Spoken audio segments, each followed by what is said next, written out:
So here we go with another day of chatting, philosophizing, as you just said. Philosophy, Philosophic, philosophical, philosophication, philosophizing. yeah, some deep philosophical. Yeah. Do you remember the Saturday Night Live videos, Deep Thoughts by Jack I do Handey? remember. I totally remember. I um, Franklin, right? What's that? Wasn't that Franklin who was doing those? I don't know who it was because it never showed a person. It just would have like a couple walking Oh, through the oh, park. oh, I'm thinking attached to that was always the affirmations guy, and I forget the name Yeah, of the yeah. character, and I think that was um, Franklin that did that.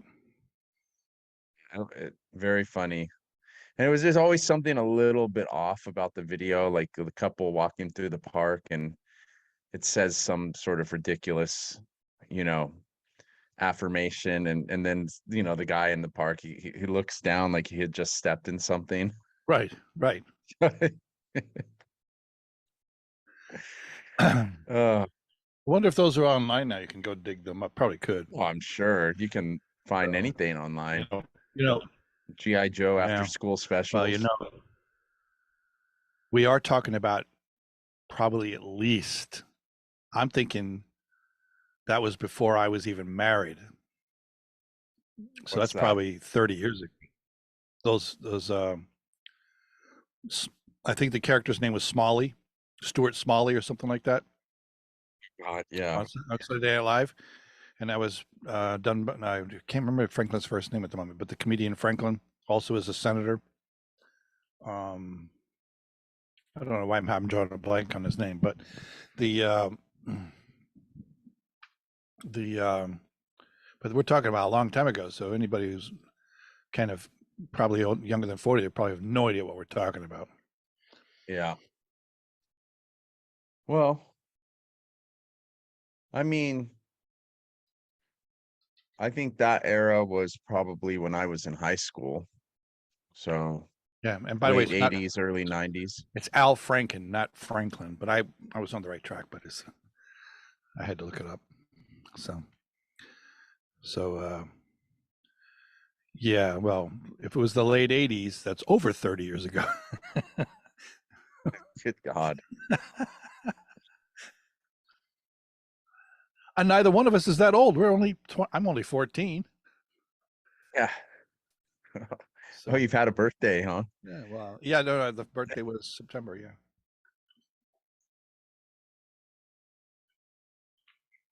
It used to be 13. So not sure when I'll turn 15, but it'll happen someday. I'm trying to grow younger.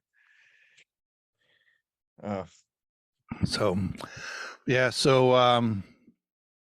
let's talk about in order to be ready for this, I had to do a hypnosis nap, because in my line of work, we prescribe the idea or proscribe the idea that, by the way, I must be slowing down a little bit here. I'm getting a little of that effect here.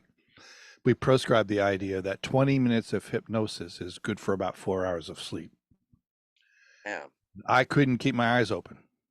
I mean, I literally had 2 meetings today, and both of them were, one was over 2 hours, the other one was just a couple minutes shy of 2 hours, and then I'm supposed to, get connected and talk with you about whatever we're going to talk about, and couldn't do it.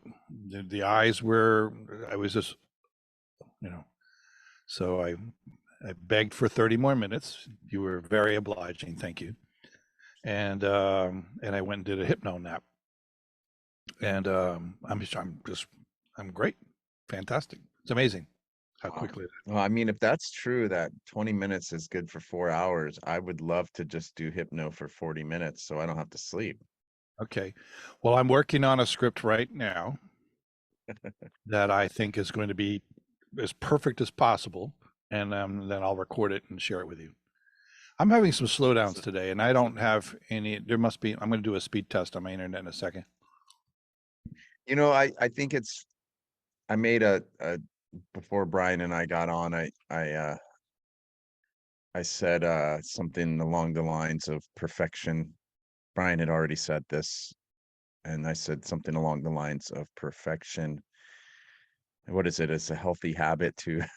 Yeah, being sarcastic, and then I Yeah. sarcastically said, "I don't even know what a I don't even know what sarcasm Well, is." first I was saying that, achieving perfection is a healthy habit to have. And then I said, and so is sarcasm. So if nobody gets that, I'm not going to explain it. But anyhow, um, it's interesting though, now that I think about it and not really knowing what we're going to talk about, I that whole concept of perfection is something I've been talking with my son a lot about. He's very hard on himself when he's working on something, and he really wants to get it perfect. And I work with him through that. That there would be no point in us having these lives if they were perfect. It's the imperfection that makes the life perfect, the existence perfect. And imperfection is one of those things that we perceive, I think, as humans a lot of time, that is counterintuitive to what the universe, I guess, the universal idea of what perfection is. And I think that not to say that the universe has an idea of what perfection is, but to say that I think we perceive it as something that is without any sort of flaws, and it has to be just right, it has to be just perfect. Yet I would say that a universal definition for perfection is things are exactly as they are. And Okay. that's where the perfection lies, is that we're here to have these experiences and to grow um and to work through any sort of challenges, aka opportunities that we have. And my son's argument was, well, a motor is perfect. And I said, but how many motors did they build before this motor? And how many motors are they going to build after this one? But So they're not. it's But I could argue that they're not perfect. they're not perfect. None of them are If you perfect, and put that's why they keep now building most better ones. some engines are aluminum, so maybe a little bit of a different experience. But if you put a magnet, a neodyne Neodyme. magnet, on a plug, and you can buy plugs with magnets on them, and you put this oil in the oil. This is the oil plug now, and you put it in Yeah. place of your current oil plug, and when you change your oil, you will have a boatload of little tiny metal particles that came off that engine. Yeah. So it's not perfect. From the Right. very first time you turn that engine over, you're slowly destroying the engine. Well, and I think So, yeah, exactly. And even when it's brand new, it's not perfect. And that's I think what he was meaning was that machines don't make mistakes, that they're perfect. But what I was trying to explain to him is that through our growth in technology, or through time, we come up with better versions of what we have. So there's never it's a fluid thing. It's never it's not like I told him, it's not like the perfect motor is made and they never make another one ever again. There's always going to be something better, or that functions smoother. well, and And look at it from another perspective. How about efficiency? right. The first engines that were designed were very inefficient. maybe I'm not sure what the percentage of efficiency from energy input to resulting energy consumption that is on most of these engines. But I'd be very hard pressed to believe that we got very far past 15%, 20% at all. Although compared to an engine that might have been designed 100 years ago, we might be double what it was when Right. engines were first created in terms of cost of fuel, amount of fuel, results gained, et cetera, et cetera. So, so the idea of perfection, um, I think it can be an aim, but it should never be the goal. Does that make sense?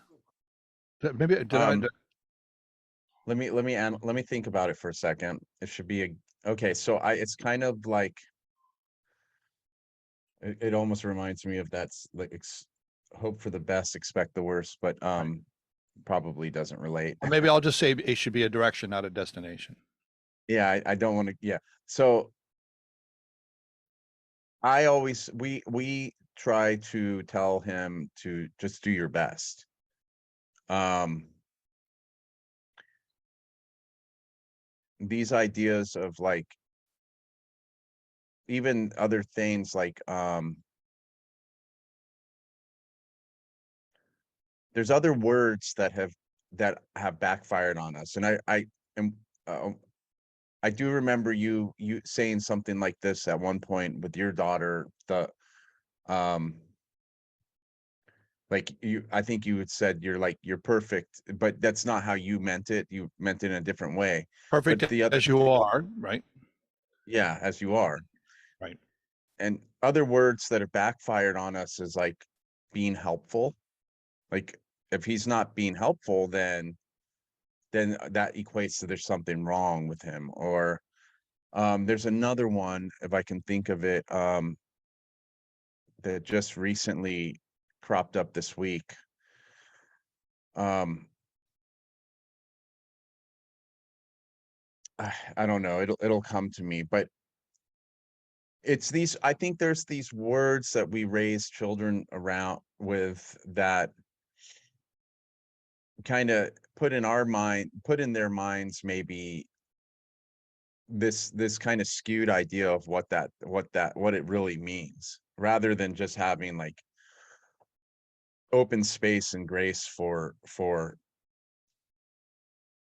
whatever it is that they do and how they do it, and maybe their like their unique perspective of something, because they're coming into this world and and like we know how to do things, but who knows like what without like what will they come up with because they don't know how to do it the way we think it should be done. And then that's kind of like when we were talking, I think maybe last week, about the whole moonshots idea. Like it's somebody coming in from outside of that kind of skill set, and kind of like coming in with like a child's eye view of like, well, why do rockets have to be built that way, or why does this have to be that way? I mean, why couldn't we do it this way? So yeah, there was a really interesting, like I said, there was something that came up this week that was pretty um yeah, I'm not sure what it was, but the another word that, before I forget, that I put in the same category as perfect is balance. There's always this talk, I mean, especially in our community, and anybody who's a light worker or a spiritual teacher, this concept of balance, like finding perfect balance. I mean, the two words go together just perfectly, right? I mean, there's no such thing as balance. If there was perfect balance, Well, there is then balance, but let's talk about how it applies to the human condition. well, let me finish what I'm yeah. Balance is not it's not like I think it's another word that gets misunderstood. I think that like the wave, like they say, like a choppy ocean becoming like a smooth sheet of glass. That's just not reality. That there's times when it's choppy, and there's times when it's calm. It's never going to be one or the other forever. I believe that the balance in that is the the fact that it goes from one to the other. The fact that we go up here, or we get down here where we've been talking about this, and we learn so much and grow so much from this part, that when we get up here, there's not maybe a lot of growth here, but this is a time for us to truly have gratitude and be grateful for, you know, for what we've achieved in these times where we were down. And so I think that wave is what the balance is, or it's a good example of Yeah. balance. But you were going to Well, there's a say, few things. I'll just, I kind of have these, I'm kind of like these sort of expressions is like when it comes to perfection, perfection is as I said, it's a direction, not a destination and things like that. But more important is just that adherence to perfection is very prison-like. It keeps you very stuck because now there are places where I want to withdraw this statement in the idea of this is if you're designing an airplane I'm going to fly on, I want you to do as much as you can to get to perfection. I understand there is no perfection even there, but tried and true with improvements, with experience, and now with technology and like computerization that wasn't even available in the early plane designs at the same way it is today. So I do want there to be places where we're in pursuit of as much perfection as possible. Then when you talk about next things, when you talk about, so if somebody's designing software, like a game or something to that effect, the the perfection can be built with your audience. You can get it good enough and then let your audience become part of your perfection. And you reward them for that. You reward people for participating in your perfection. If you're on a jetliner, I don't want to be the guy who teaches you how to build a better airplane by crashing. So you get that one right. That's a life and death thing. So there's certain areas where perfection or approximation perfection is much more important. The next thing I want to talk about is the word balance. I hardly ever, in fact, I almost always reframe it for people to say, no longer use the word balance. Think about this. We're a bipedal creature. And if we get injured in one of our legs, we're not going to be in balance. And we are. Balance is more of a word you can apply to dualism. And as you know from our conversations, I'm not a fan of dualism. I'm not a fan of dual yes and no binary constructs by itself. I'm a fan of looping or all directional or all these other things. So I like the word harmony because it seems to me that it feels like an all directional perspective as opposed to a yes and no, left and right balancing type of thing. There is in the world of measurement, there is something called a balance. That's very specific for measurement. But when it comes to something as complicated as life, harmony is a much better description. And yeah, again, I think that's a great word, harmony. yeah, I like that. in pursuit of harmony would be the same as being in a pursuit of perfection. It's a directional thing. It's not something that we will ever in our lifetime have 100% achievement in, which is okay.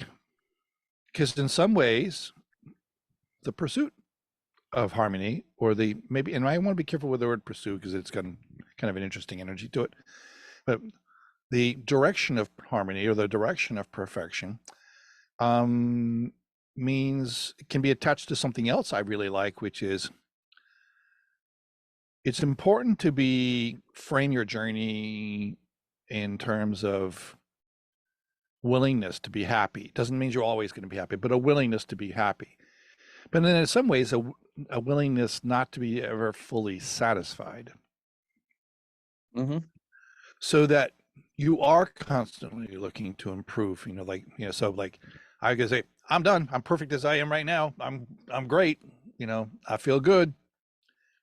Yeah, I am perfect as I am right now based on the lessons and the experiences and the connections, like these conversations and all those other things that can take place.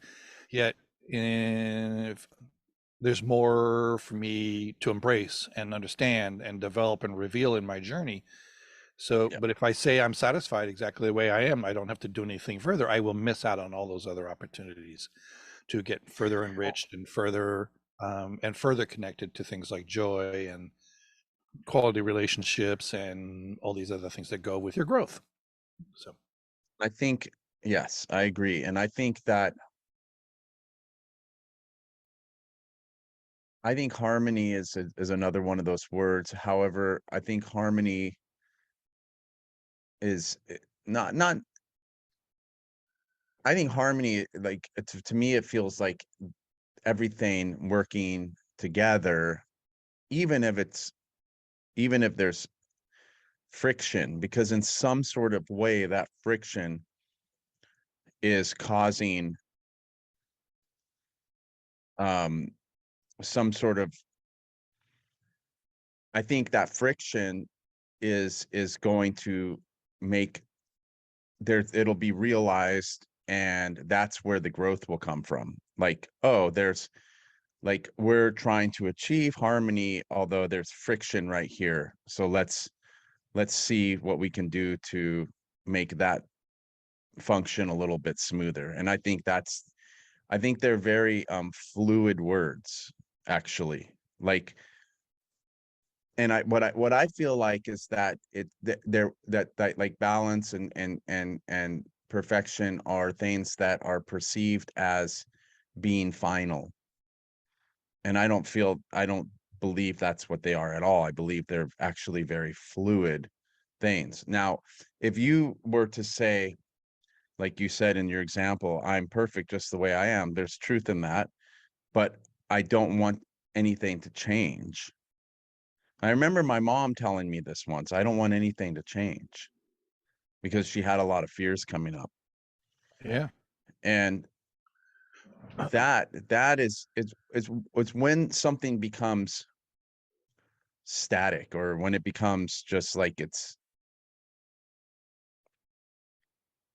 this is how it is, and that's how it's going to stay. That's when everything, I mean, it doesn't actually stop there. Well, It does. it will never let you stop there.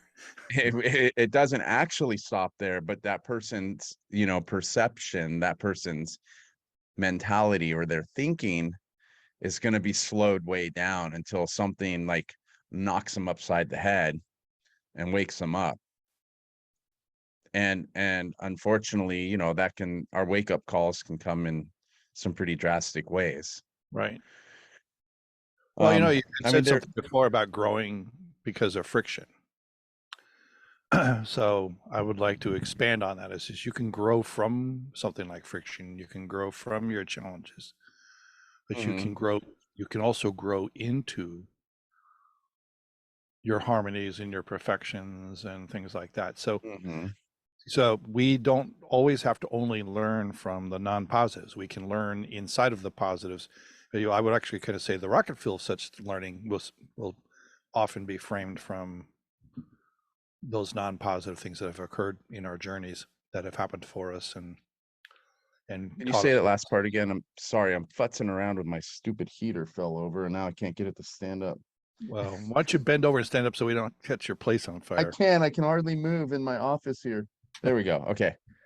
Then the whole back screen will get knocked down. I'll spill coffee on my computer. It'll just be tea. It'll be a disaster. We already Okay. had that happen last week, where I dumped a whole bunch of water all over the place. Okay. So Okay, but yeah, so did you say Rockefeller? What? no, I didn't say Rockefeller, but I would say rocket fuel.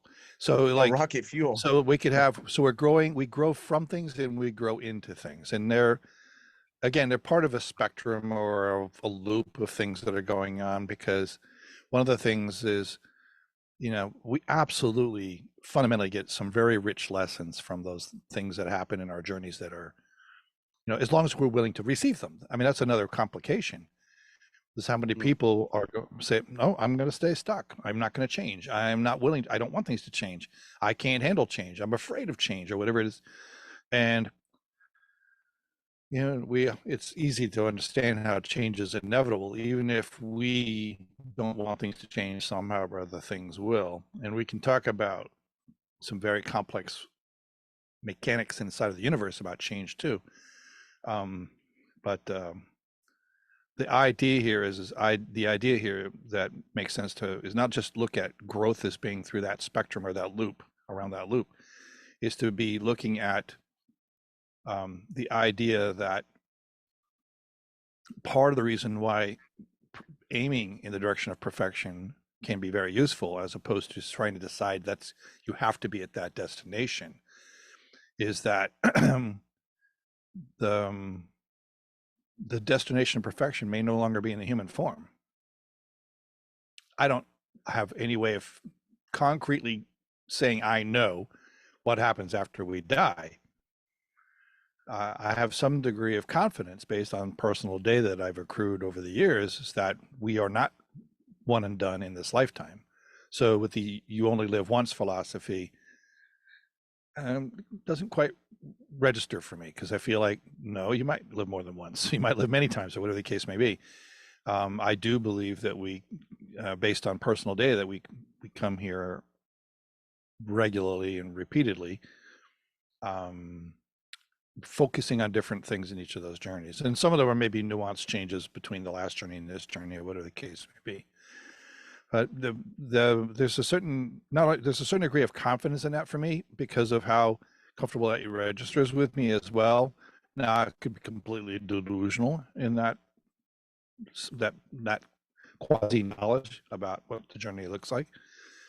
But I should say it completely justifies though the idea of I can have a journey with bumps and bruises and brick walls and grass stains and skid marks and scratches and I can go like, yeah, but look how much more perfect it made me in the Yeah. process. Like I have this. I was just looking at this the other day. I had to take my phone because it's behind my ear and I can't see it. It's not even remotely visible to me just because it's perfectly positioned by my ear. So I took my phone. I'm taking pictures of this thing where I had some surgery done back in July of 21. Oh no, that was September of 21. But anyways, 21. I had this surgery that was done here, and been working with my dermatologist to get some of the scarring reduced and things like that. I think we're pretty close to perfection, but very obviously a scar. Like it's when we talk about perfection, it's not. There may be a little tiny tenderness left in one spot, and scar tissue can be tender because For it's a long time. it's kind of a block of things, so it can accrue fluids and so. But we've been working on it, and it's no longer as big and as pronounced. It was certainly not as red. Now it's more white. So there's been lots and lots of progress on that, but it's clearly a scar. Clearly a scar. No mistaking it. And if anybody's going to judge my appearance by my scars, I got plenty of those suckers. Got one here, next week I'll have one over here in my lip. Is a youthful indiscretion with the sun for those who want to know what those things are about. So the I'm gradually becoming the quilted man, so but you know what, I look back and I was going, each one of those is a story. Each one of those is attached to a story that happened in my journey. Each one of those things is part of how I'm built and ready to go today. And I fully embrace those things, and it becomes my new perfection. For me, it becomes my nearest iteration of perfection. Well, go ahead. Whereas I have an infinite number of iterations to come, of which I will never achieve all of them. So, Well, you will, even if you're not alive, you will. That's a healthy perspective of perfection. So rather than, and I think this is the other element to the normal perception or idea of what perfection is. Like this perfect thing. I have to get it just right. There's this I have to do it perfectly, like the drawings that my son might be doing. That it's the pursuit of, and I don't like the word pursuit either, for other reasons, but that pursuit of perfection and balance and other words like that. I mean, it all kind of is said in the word pursuit. It's not, it's outside of ourselves. It's not in the here and now. It's this place that we're trying to get to. So maybe if we could take perfection and balance and whatnot and bring it into the here and now and have that perspective that you have, that I'm perfect now. I've always been perfect. I will always be perfect. But not in a kind of like, Um, I don't make no, mistakes. no, no. Like, but kind of like, I think people, yeah, yeah, I think people but, understand but, that. but I just want to, for those people who are going to like pounce on this perfection word. Oh, that's true. But So, yeah, so I think that's in the here and the now. And then once that happens, then it doesn't, it's no longer like that. So okay, let me just bring this back a little bit further. If we could take those words and take them from outside of ourselves and put them in the here and the now, that is the same thing as bringing awareness. It's the same thing as accepting where we're at in the moment.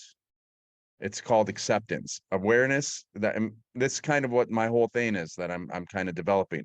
But if you bring the awareness, you have the acceptance. And the acceptance comes from well, no. Then the next thing is that in that awareness you can bring accountability. And from there, that is the place where the growth happens. So you were saying earlier, and it kind of flashed through my mind and then I lost it, but you were talking about like, we want better, we're going to improve, we're going to make things better, we want the engines to keep getting better, we want ourselves to keep getting better. Like, we have goals. We may not be entirely happy with where we're at right now. We could see ourselves in a different place in the future, but all of that is okay and all of that is fine, and it's nothing wrong with trying to improve your situation and achieve new things. However, none of that ever happens until we accept and become accountable for where we are in the moment. And that's a perfect place. And that's a place that's within some sort of balance.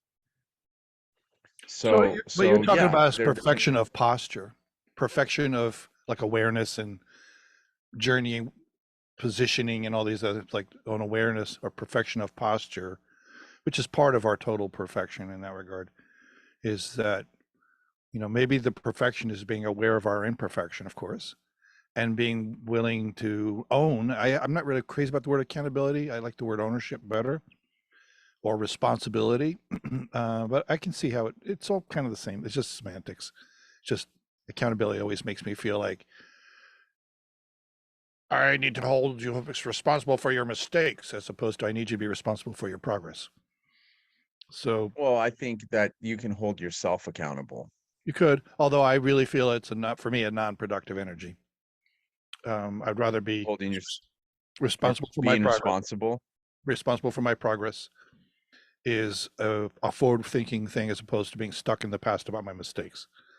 So that's why I'm not really crazy Oh, about I see what accountability. you're saying. I see. I wasn't, that makes sense, but I was thinking of it more on this, like, if I am accountable for where I'm at, that means I'm accountable for where I can be. So I'm not thinking of it Again, as a it could be potato, potato, tomato, tomato type of thing, but rather, uh, rather, as you say, so rather. you'll probably hear me not use the word accountability very often because I really feel like if I can just own my progress, I'm owning my You're gonna progress. have to Very, very you have to deal connected with it, to the man. fact that I'm letting go of the things that could be holding me back. I think a lot of times the challenge with the word accountability for me is that it seems, like I said, it seems to have a rear view mirror connection to it. And and one of the things is I would like us to use the rearview mirror as sort of learning where we came from, but not necessarily beating ourselves up for where we came from. First of all, many of the things that we may be accountable for in our past weren't necessarily are originated from us. We were just given these things to carry forward. And because we didn't look at them or become aware of them to remedy them, we could easily go, well, I'm accountable for the fact that I didn't learn that lesson earlier, or I didn't fix that earlier, or I made that mistake, before and all that stuff. And now um, I think lamentation does not work for me. I just, see, yeah, I mean, it's part of my triple A vein, man. So that's what I'm saying. I mean, I feel like you can do the same thing as with the word take ownership for all that stuff that I did. You can make it past tense. I mean, but that's why let's I'm saying say that's why I did add the phrase, I want to own my progress. I do not want to own my past. I want to learn from my past, but I am no longer that person. So I don't want to own it anymore. I want to keep owning each new iteration of who I am, each new level of perfection I've achieved, each new milestone and marker of awareness and development. Look, and we're not straight linear people. We go back and forth, and we can sometimes look through the rearview mirror more carefully than we want. I just find the farther you get into the progress thinking, the less you need to even look in the rearview mirror, other than to just maybe say, "Oh, I learned something back then. I don't need to keep doing that," or whatever. So there is rearview mirror. I'm not suggesting we don't ever look at the rearview mirror, but there is no need to constantly hold ourselves in that place of what I did, as long yeah, as I'm working on how I am becoming and I being in the moment doing so. yeah, I just never equated that word with rear Yeah, view but mirror. now you That's experience. Now you see why I would say accountable for me, and I'm not saying it's not true for anybody else. yeah. Accountable for me is something more than just ownership. It's more of a tally of I'm our gonna mistakes. I'm I'm gonna look this word up in the dictionary. I'm gonna look up. So what were the three words? Responsible. Let's Responsible look at that one ownership first. and accountability. Yeah. So responsibility is the state or fact of having a duty to deal with something or of having control over someone. So that's like the main. Which The word is A that now? true leader takes that's responsibility. A true leader takes responsibility for their team and helps them achieve goals. Okay, so now we're going to look up ownership.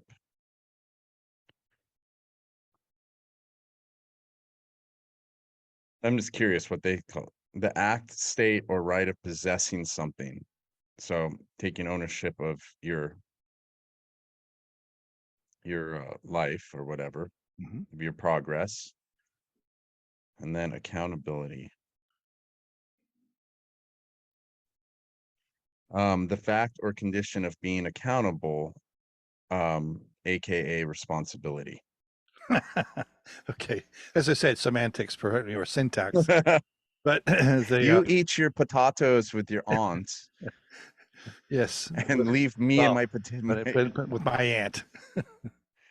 So, but I do like the idea of like maybe even allowing ourselves some redefinition of how words apply to life in some ways. So Oh, the uh, the idea for me is like responsibility also is attached to the word response. Mhm. which is very different than reaction. And one of the things that's very important in the work that I'm doing, the scope of my work is getting people out of that drama-filled, reaction-based, unaware concept of living and bring them into a more aware, progressive, responsive thing as opposed to reactive thing.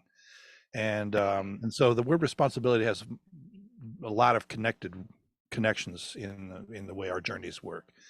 Is part of it, as you were saying before, is that awareness is a key word in everything that's going on, and being conscious of what we're aware of is, because I actually think you can be aware of something kind of at a robotic level, but to actually maintain some level of conscious connection to that awareness, which is what kind of keeps us more likely to be anchored in the moment, so that we're not focusing so far down the road that we're bypassing opportunities and actual moments of learning, and maybe for that matter, being present in joy, and not looking in the rearview mirror where, for the most part, when we look at the rearview mirror, we're pretty much more likely to remember non-positive constructs than positive. Especially if there's any room for reaction. I don't necessarily react. Oh, I just had this great experience with my family 22 years ago. It's like, oh no, this is what happened that didn't work. So I like responsibility because it connects so easily to the word response, and then the concept of ownership, and to the idea of leadership, because I do think we're responsible to ourselves and to others. So there's leadership involved in this process, and service. All that word responsibility is very rich for me. So I'm probably redefining it, but it's very rich for me. Yeah, no, and you got to use what works for you, for sure. It's interesting you were saying kind of like the whole idea of awareness and consciousness. For me, I feel like the awareness, bringing awareness to something changes your consciousness. And then the consciousness to me feels like a word. It feels like to me that there are many different levels of consciousness, and that consciousness will not change until awareness is brought to that Oh, I think consciousness. that's a brilliant summation. Yeah. So Awareness is a if you, feeder to the different states of consciousness. yeah, Yeah. And then and once of we have a state course, of a consciousness, then we can become ready to receive new forms of awareness. right. So, Yeah, yeah, right. That's so it right. One feeds the other. So Brian, I had another question. We kind of talked about right well, before we turned the camera on. will you remember the question if I interrupt you? Make a mental note of your question. Sure, sure. No, no, no. It's Because cool. I was saying something about maybe this brings new definition or refined definition to some of these words, and you were about to say something, and I kept on talking, and I didn't know if that. Oh yeah. That so what I was talking what that was there was, I think it was on HBO, and it's really cool. It was a Brene Brown special that came out last year. Mhm. Um, and I might have mentioned it before. I'm looking it up real quick. Make sure that's where it's at.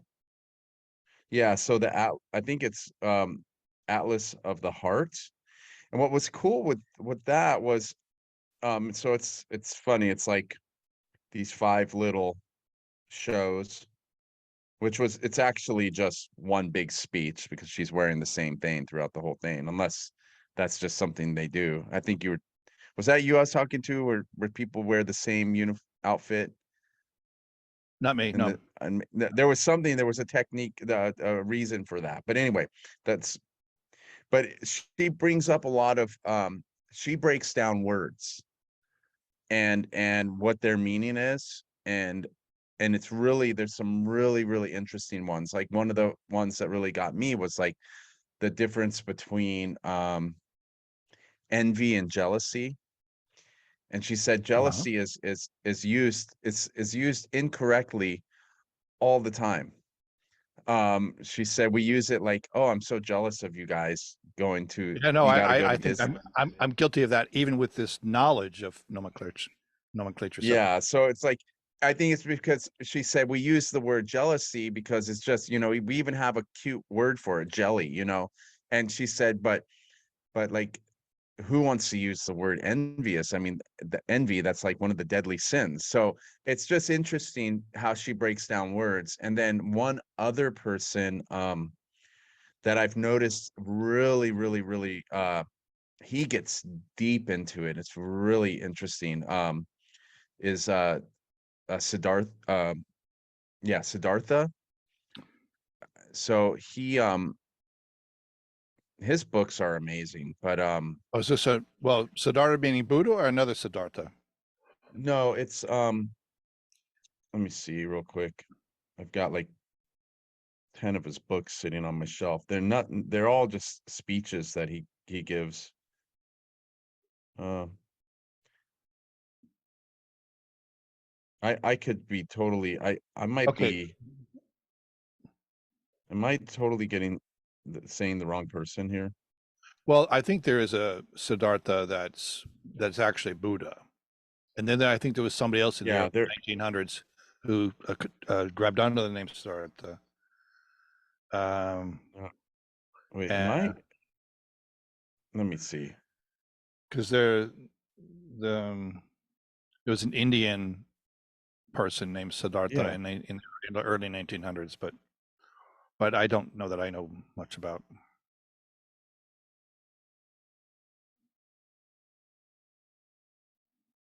Um yeah, I don't know why my brain's It could be let me look Siddhartha here. I because I'm just doing some real quick things. Siddhartha is the birth name of the founder of food. Siddhartha let me or see. Siddharth is the birth name of the founder of Buddhism, Gautama Buddha. So that's why when I talk about Siddhartha, I'm going back that far. But I actually just saw something where an Indian gentleman from Siddharth named Siddhartha. Oh no, it's a book called Siddhartha by Herman Yeah, Hesse. no, I'm sorry. I'm a total I knew I had that wrong. Yeah, it's not that. Krishnamurti. That's who I meant to say. Okay, My brain was I Krishnamurti. was thinking, yeah, Okay, Krishnamurti. so He I just wrote The realized that. Awakening of Intelligence. So, or he Okay, didn't write it. It's just a bunch of his speeches. right. He actually only wrote 3 books, and they were like his diaries or something. And I wanted those so badly, and I finally got them, and I was like, oh, they're not that interesting, or maybe I just wasn't into it anymore. Oh, there may be So no, gems. There may be gems. yeah, there No, probably like are. Yeah, I found. Krishnamurti is his name, though. Okay. Yeah, he anyway. Okay, so you had a question.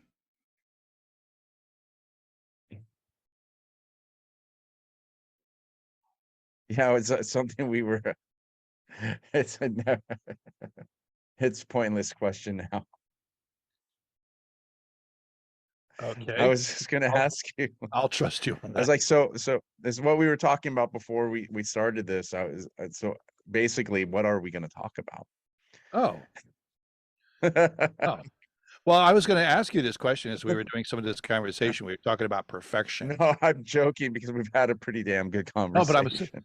but I'm saying is based on the fact we've been having this conversation about origins of perfection and things like that, but one of the things that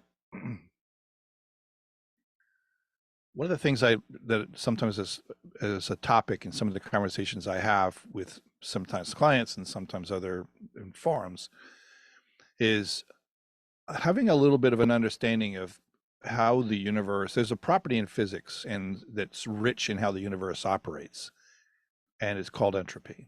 And have we talked about Yeah, entropy? Uh, you've brought it up. Yeah, so but it's so yeah, I want to tie entropy to the quote pursuit of perfection, and so entropic forces are what makes our cars go, makes the sun burn, makes the fuel for the sun, the giant the fusion react. Oh, I'm sorry, fusion reaction that's taking place inside of the sun to just this giant fireball turning helium and hydrogen to helium, and then nickel and all these other things happen along the way. Right now it's the primary things that are happening in the sun are hydrogen, and then you get the major byproducts are lithium and helium. And then when the star collapses on itself, it'll start producing lots of other things like nickel, tungsten, gold, iron, and things like that. So, so it's a few billion years before that'll happen. So the sun's just richly producing helium and lithium at the moment. So that's enough digression. Back to entropy. The concept of entropy is that everything in the universe over time it technically means if I have a closed system, you can observe it in a very specific measurable ways, but everything over time goes from order to disorder. And we capture the order to disorder to make things happen. So when we're making an engine, a combustion engine, do its job, we are actually capturing the organized aspects of the fuel and turning it into a very disorganized experience, which creates that explosion that takes place inside of the pistons that makes the piston drive out, or the pistons work in harmony with each other to drive out and turn this drive shaft and make your wheels go, and so on. So we actually harness entropy. Air conditioners work off of harnessing entropy. Heat pumps work off of the delta between organization and disorganization. Temperature changes are part of that process. And I'm not going to go too much further into this, but just like the fact that heat rises and cold settles is the cold is more organized. And the heat needs to escape from the pressures of that organization to go into its less organized state. So we're doing stuff with this. We know about these properties in physics. This is a sort of a fundamental. And one of the things is that in the end, one of the possible conclusions for the universe is that we just continue to decay, go from high organization to more order to disorder.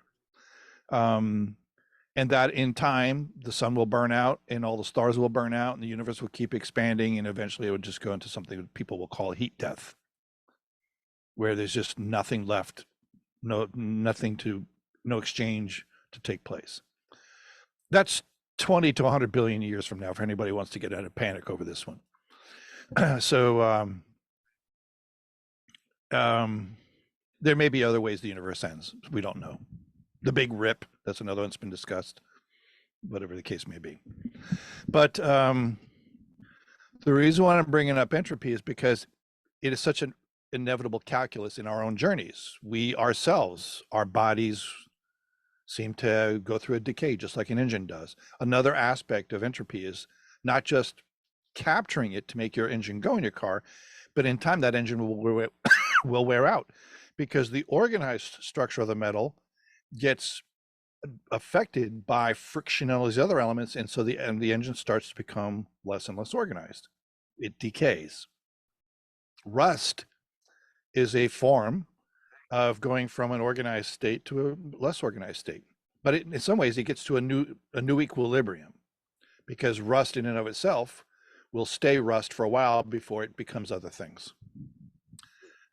So there can be stages of entropic energy, and a lot of these things, when they're talking about entropy, is when they're trying to measure it, they're looking at it in a closed system. But the universe is this giant closed system, or for us, a wide open experience.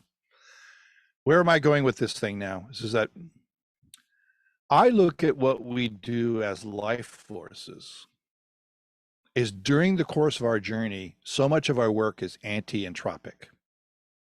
We're always trying to create organization. It's very often in thought, but also organization and maintaining the health of our bodies, where we are focusing on that in providing sustenance and building out humanity and making our biological and other connections, because maybe we spit out children. in as part of the process, and all these other things could be happening. But I really feel like if you look at the sort of the broad scope of what the human condition is all about and what humanity is all about, is kind of like a wave of anti-entropic forces that will inevitably succumb to entropy. There's like not much we can do about it, because as I said, in 22 billion years, the sun,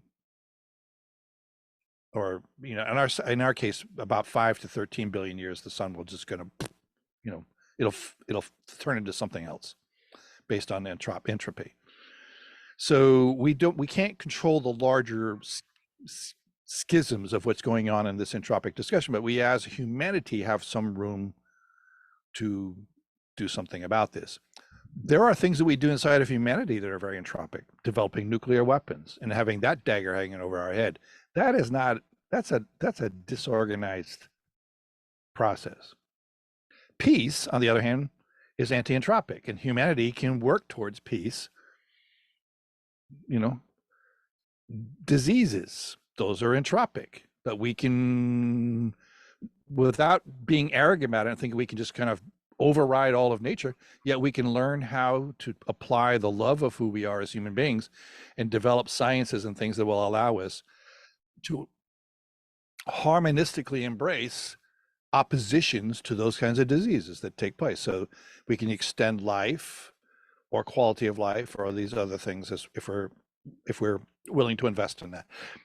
So artwork, I believe, is anti-entropic, because we're creating artwork, whether it's paintings or songs or whatever the case may be. We're doing things to kind of further along the spirit of this thing, the condition of human beings, plus this condition we call humanity, by virtue of providing art.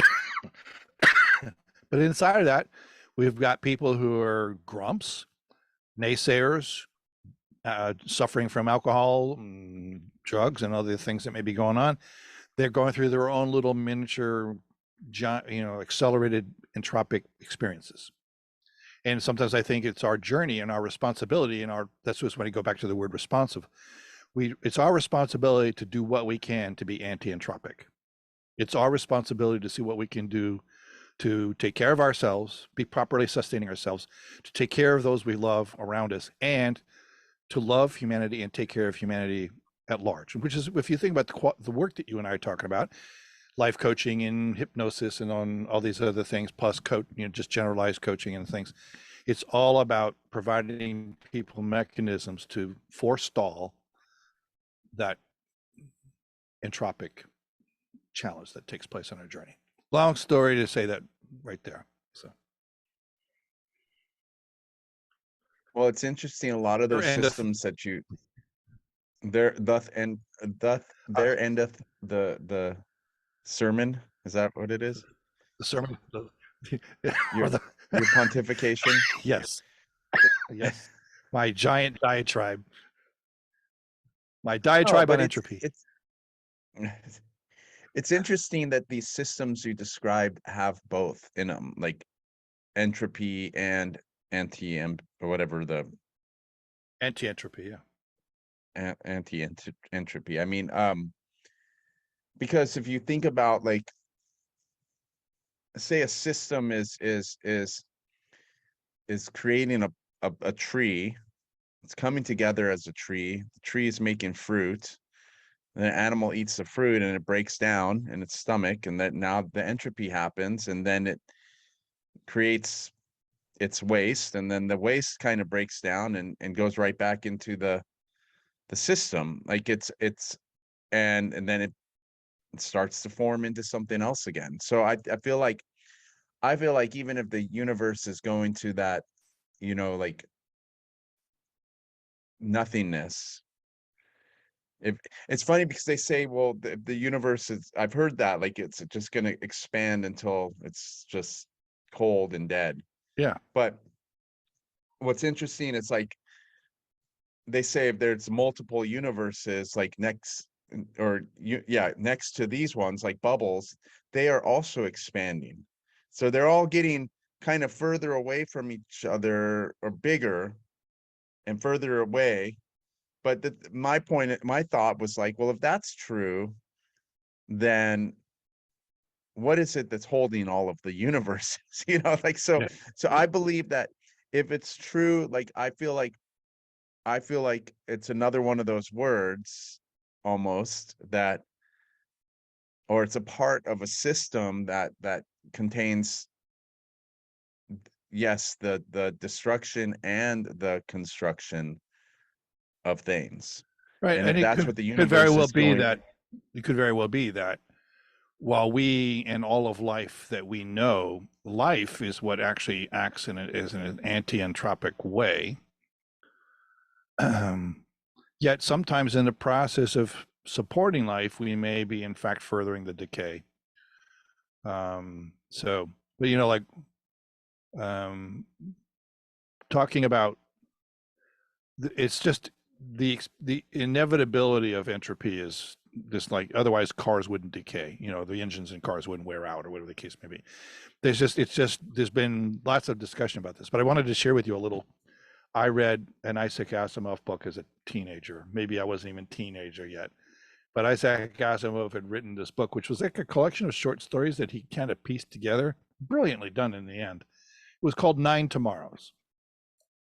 oh, And okay. One of the themes that ran through the book is how do you reverse entropy? And so this will actually kind of connect to this question about all this interconnection to other universes or cycles or whatever the case may be. How do you reverse entropy? And originally we were just asking the question as human beings, and there's nothing you can do about it. Apparently, you just let it go. You forget it. Just live your life and move on. Right. And so then eventually, humanity turned all of its properties of management and things over to a computerized platform, and this one little supercomputer was given the job of answering the question how to reverse entropy. And the universe, I shouldn't say that, how to reverse entropy, and the computer worked on this for eons and eons and eons until eventually it was the last thing left before heat death was permanent, including itself. Like it had gathered enough energy to hold on to in order to keep working on this question, how to reverse entropy. And this part I thought was just brilliant and fun and funny at the same time. And then the computer kind of had an aha moment and said, let there be light. And then there was light. So, so basically, the next big bang or whatever it was came out of that computer's iteration, and Interesting. I like that. so I just spoiled it Uh, for everybody who should read the book. But no. I mean, but there science were fiction is lots of great. but there were there were lots of other things inside that book which are worth the read, Yeah. because it wasn't just about entropy; it was also about um, creativity and intellect and intelligence, and there was a lot of other discussion items inside the book.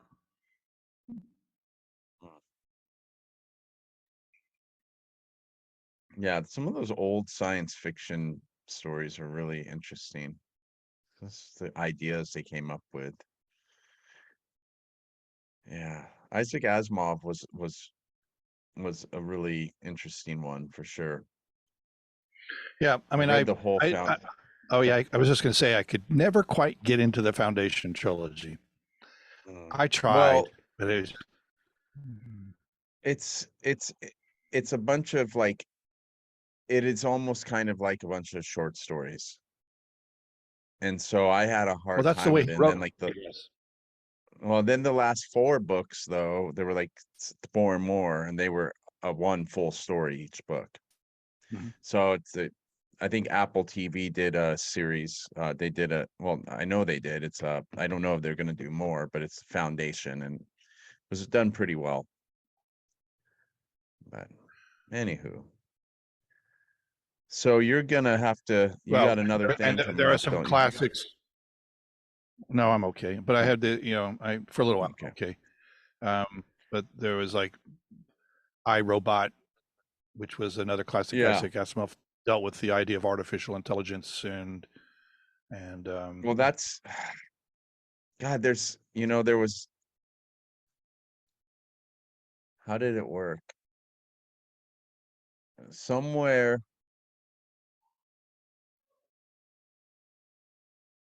Okay. Somehow that iRobot world, the whole series, because it's a bunch of books too, it's kind of he made it so that universe was the same universe as the whole Foundation series. He did a lot of overlap, So, and I think Nine Tomorrows yeah. also Nine Tomorrows also hinted at the, like in the Foundation there was some warring factions, if I recall correctly, and that gets mentioned in Nine Tomorrows also. So he created this large bubble of construct and Yeah. pulled stories out of that construct in many cases, and so. A lot of authors did stuff like that. But anyway, yeah, that's very interesting stuff. I don't really have any thoughts. Okay. Well, again, I just brought up the entropy thing because I think it gives us really good food for thought for how to use our energy. When you think about it, is so we could sit there and just be a little mini son sitting on the couch eating potato chips, watching TV, and just do that every day at the end of some work day, and then just kind of exist. Or we can actually sit here and go, what is our role in being anti-entropic? Although even with the inevitability of the physics of the largest aspects of the universe at large, um, I believe that there's an answer that we just don't know yet, or will come about through other means. And it's possible that the universe will never get to heat death; that it'll actually just beget. This is an area which I'm fascinated by, which is properties of cosmology and physics, and so it's possible that we will just become the birth of another universe, kind of like Isaac Asimov's book ending Yeah. was. So, Well, I've often thought that's what black holes might be. yeah, Other big bangs on the other end. yeah, who knows? Because and maybe we're all aiming for is another giant, big black hole experience. That maybe what we do is we become the birth of another universe for a variety of reasons. So Um, yeah, we don't. But the point is those are billions of years from now, unless something other happens we don't know about or can't see. But the idea is inside of this current lifetime, are we the couch potato or are we the player? And I mean oh, that in a positive way. okay. I have a couple things to say. Okay. First of all, we all have to go through our couch potato phases. There I are mean, you said days. There are when you days. left, yeah, when you left Wall Street, you did it for a month, right? Isn't it through entropy? Isn't that maybe the when the chaos is happening? And because when I think of, I also had like this image of like, well, I had an image of my son just playing in the mud and making and getting completely filthy, but the joy that comes from that, and it makes me think about, like, I don't know who that teacher was that was talking about, like, oh no, it wasn't, it was Neil deGrasse Tyson talking about like the kid with his parents or with his mom or whatever walking through the park, and he sees a puddle and he wants to jump in that puddle so bad. But I think it was him that said that, and he's like, oh god, I hope this they let him jump in the puddle, because it's I and if you think about, that's like the mud and the puddle and the chaos, what's coming from that? There could be joy. Now, obviously there's not joy or coming from a bomb going off, right? But it's when these things kind of fall apart, when things become a mess, when things become um destroyed. That's the breeding ground and the food for growth For and for, some of the growth from, yep. yeah. So I think that, yeah, we may want to make everything nice and perfect and fit in its place. However, that doesn't work very well with our species, does it? Well, it's something that is that I'm I'm working on a project that I haven't shared with you yet, and I'm not going to go into a lot of detail yet because I'm still working on some of the framing. But I have this thing, some of my work has a lot to do with teaching people to go from survival to thriving, or thrival, sometimes I call it survival to thrival. And that's what's delivered in the context. That's not what people look for. People don't understand they're looking for a thriving experience. They just know they want to lose weight, or they want to be happier, or they don't want this pain anymore, or whatever the case may be. They really, all they know is what they want and don't want in many cases, because they are so reactive and unaware and things like that. And part of that's survival. So when we go from survival to thrival, the reason why we're in that reactionary state is because we are caught up in our survival. It's very hard to become rich with philosophical exploratory and awareness when you're just trying to figure out how to eat or how to keep, so when you're walking through the park, so to Neil deGrasse Tyson's probably, it's probably was Neil deGrasse Tyson, because he has big concerns about how we handle education, in the sense that we tend to do things, he's not superly overcritical, because he grew up in the system and he managed to become a remarkable person himself. So he's not saying but there is so much of this, we don't do it that way. We can't do it that way. These are the rules. And stifling. So like, no, you can't do that jump in the puddle because you get your sneakers dirty, or you get your jeans or whatever, then mommy will have to do more work. And so right now, mom or dad or whoever's with the kid is focused on what is the impact on them, not what is the impact of jumping in the mud puddle from a learning perspective. And so one of the things I'm working on is the idea is how to instill curiosity in a surviving experience, because it's in the curiosity you get to start to receive that awareness. And the reason why this is so important for me is because I've been trying to figure out in my own journey how I went from this dramatic, reactive, protective person to the person I am today. And I know some of the door openings. I know some of them that were along the way. And I know when I really started to fully start being open to receiving, which was another key area, because you have to be able to receive the information. But I actually have to fundamentally believe, if it wasn't for some sense of curiosity, the guy you're talking to today, you wouldn't be able to talk to. There would be nothing in this conversation. So ultimately, curiosity could be another leg of even this anti-entropic discussion. Curiosity can be another leg of defining how we can get from that stuckness to the richness of progression and fully on living and all that other stuff.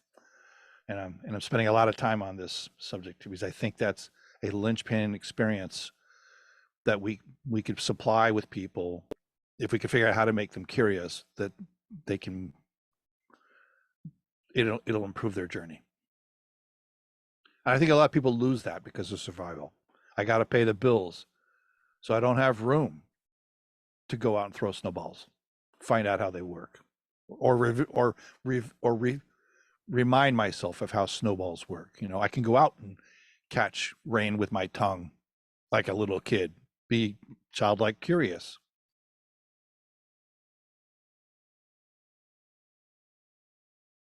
Yeah. That's one of the beautiful parts about parenting. We have a huge opportunity in parenting. I remember, you're talking about jumping in puddles. Now, I had a fairly sizable house. My income was pretty decent back then, so I had a fairly sizable house and giant deck and 6 acres of land and all this other stuff that was going on. I don't have that anymore, and I'm perfectly fine not having that at the moment. And every once in a while, I go back to, my ex-wife's still there, and I go back and I look at the house. And I'm going, this still was a nice place. A lot of good years here. She's done some pretty serious refinement since I left that she was probably chomping at the bit to do while I was there, but I was not having any of it. But anyway, going back to the what's more germane, which is it was a spring day, kind of a chilly spring day, March or April maybe. But I remember my daughter she was probably not quite 4, maybe in her 3s.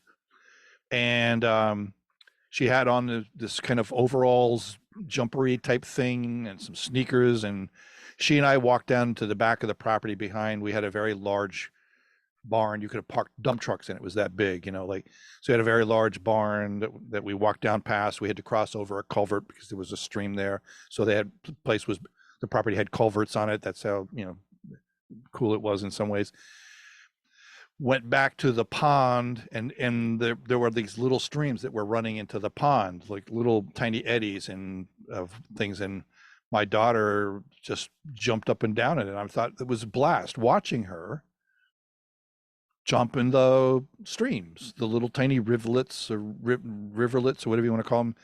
And I came back, and she's all wet. She's got mud all over her. And my mother-in-law, who's on the back deck with my then wife, said, "Oh my gosh, she's filthy. What did you do?" And I'm back in my mind was, I let her be a scientist. So I think that's kind of what Neil deGrasse Tyson talks about, is we're all scientists when we're kids. It just gets beaten out of us because we have to survive. Anyway, Yeah. I'm just talking. Well, if we're lucky enough as children, we have somebody that provides for us and takes care of us and allows us to be scientists. Yeah, Otherwise, we become adults at a very early age. right. And I think electronics and other things keep things so neat that we aren't scientists the way we could be if we were just out and about, exploring bugs and tree bark and rivers and rivulets and mud puddles and Eating tree bark. eating tree bark. So, so it's kind of interesting, where are the scientists coming from? And I don't know how many of them are Well, gamers and how many of them grew up on a farm or whatever the case may be. But I'm just, I believe the scientists come from some people who have a combination of two things: high degree of curiosity and a high degree of tolerance for boredom. Because doing all the research can be lengthy processes, but they're doing this long endurance race to get some information that feeds that curiosity. um, when our son was,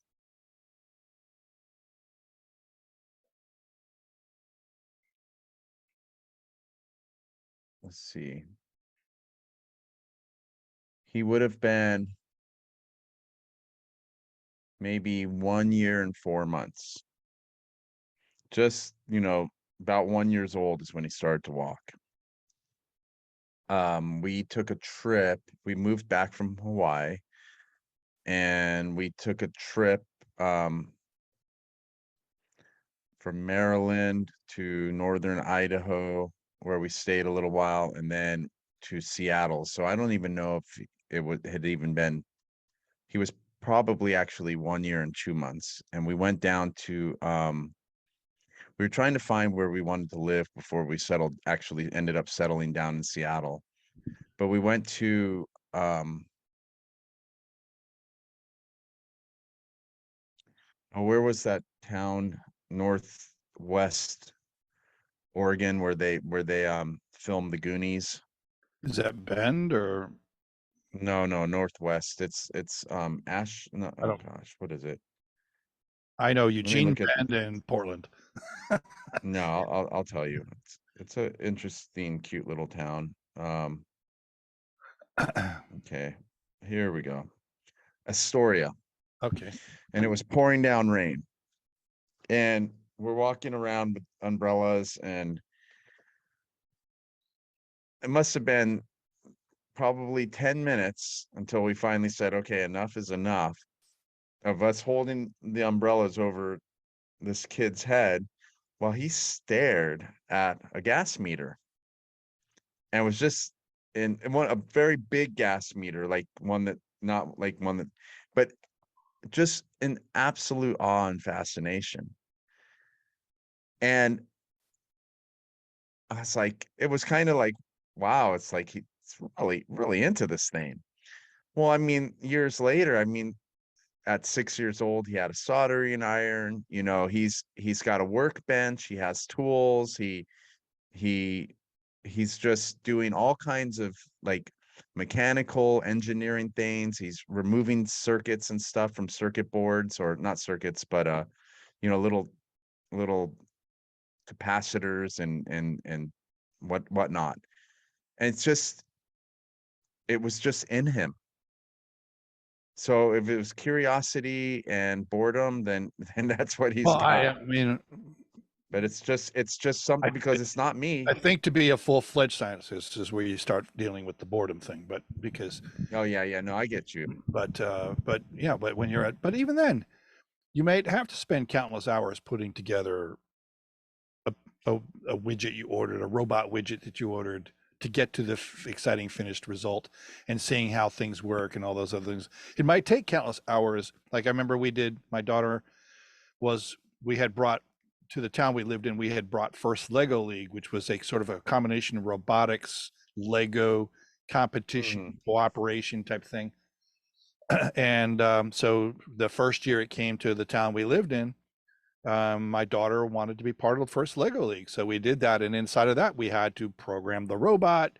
When I say we, me and 10 kids and their dads, almost all dads. So we were sitting there trying to program the robot and all of that, and then finding out it didn't work and doing it again and again. So there is a degree of maybe curiosity also connects to making the boredom tolerable. Yeah, I'm sure. So It's I mean, it's funny, this is like almost full circle. What